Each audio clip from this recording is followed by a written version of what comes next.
श्री परमात्मने नमः। पूर्णमदः पूर्णमिदं पूर्णात् पूर्णमुदच्यते पूर्णस्य पूर्णमादाय पूर्णमेवावशिष्यते वसुदेव सुतं देवं कंसचाणूरमर्दनम्।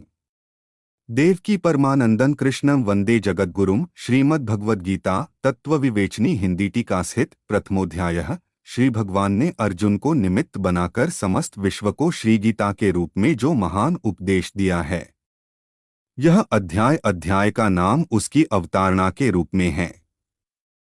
इसमें दोनों ओर के प्रधान प्रधान योद्धाओं के नाम गिनाए जाने के बाद मुख्यतया अर्जुन के बंधुनाश की आशंका से उत्पन्न मोहजनित विषाद का ही वर्णन है। इस प्रकार का विषाद भी अच्छा संग मिल जाने पर सांसारिक भोगों में वैराग्य की भावना द्वारा कल्याण की ओर अग्रसर करने वाला हो जाता है। इसलिए इसका नाम अर्जुन विषाद योग रखा गया है। इस अध्याय के पहले श्लोक में धृतराष्ट्र ने संजय से युद्ध का विवरण पूछा है। इस पर संजय ने दूसरे में द्रोणाचार्य संक्षेप पास जाकर दुर्योधन के बातचीत आरंभ करने का वर्णन किया है। तीसरे में दुर्योधन ने द्रोणाचार्य से विशाल पांडव सेना देखने के लिए कहकर चौथे से छठे तक उस सेना के प्रमुख योद्धाओं के नाम बतलाए हैं।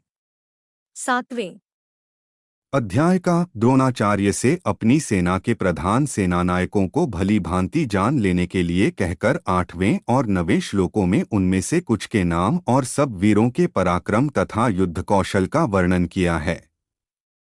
10वें में अपनी सेना को अजेय और पांडवों की सेना को अपनी अपेक्षा कमजोर बतलाकर 11वें में सब वीरों से भीष्म की रक्षा करने के लिए अनुरोध किया है।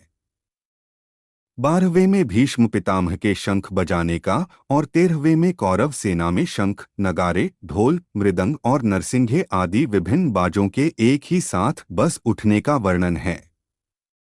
14वें से लेकर 18वें तक क्रमशः भगवान श्री कृष्ण, अर्जुन, भीमसेन, युधिष्ठिर, नकुल, सहदेव तथा पांडव सेना के अन्यान्य समस्त विशिष्ट योद्धाओं के द्वारा अपने अपने शंख बजाए जाने का और 19वें में उस शंख ध्वनि के भयंकर शब्द से आकाश और पृथ्वी के गूंज उठने तथा दुर्योधनादि के व्यथित होने का वर्णन है। 20वें और 21वें में धृतराष्ट्र पुत्रों को युद्ध के लिए तैयार देखकर अर्जुन ने श्री कृष्ण से अपना रथ दोनों सेनाओं के बीच में ले चलने के लिए कहा है और 22वें तथा 23वें में सारी सेना को भली भांति देख चुकने तक रथ को वहीं खड़े रखने का संकेत करके सबको देखने की इच्छा प्रकट की है। 24वें और 25वें में अर्जुन के अनुरोध के अनुसार रथ को दोनों सेनाओं के बीच में खड़ा करके श्री कृष्ण ने युद्ध के लिए एकत्रित सब वीरों को देखने के लिए अर्जुन से कहा है। इसके बाद 30वें तक स्वजन समुदाय को देखकर अर्जुन के व्याकुल होने का तथा अर्जुन के द्वारा अपनी शोकाकुल स्थिति का वर्णन है। 31वें श्लोक में युद्ध के विपरीत परिणाम की बात कहकर 32वें और 33वें में अर्जुन ने विजय और राज्य सुख न चाहने की युक्तिपूर्ण दलील दी है।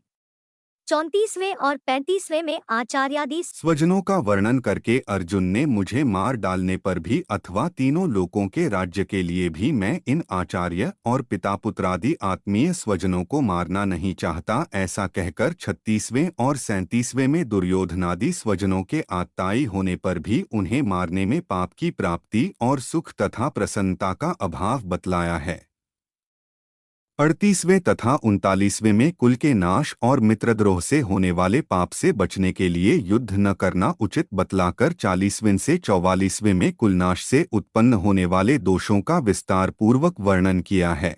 45वें और 46वें में राज्य और सुखादि के लोभ से स्वजनों को मारने के लिए की हुई युद्ध की तैयारी को महान पाप का आरंभ बतलाकर शोक प्रकाश करते हुए अर्जुन ने दुर्योधनादि के द्वारा अपने मारे जाने को श्रेष्ठ बतलाया है और अंत के 47वें श्लोक में युद्ध न करने का निश्चय करके शोकनिमग्न अर्जुन के शस्त्रत्याग पूर्वक रथ पर बैठ जाने की बात कहकर सायने अध्याय की समाप्ति की है। यहाँ पर प्रथम अध्याय का पहला खंड समाप्त हुआ। आगे और जानने के लिए हमारे चैनल से जुड़े रहे। भगवान वासुदेव आपको हमेशा खुश रखे। प्रणाम।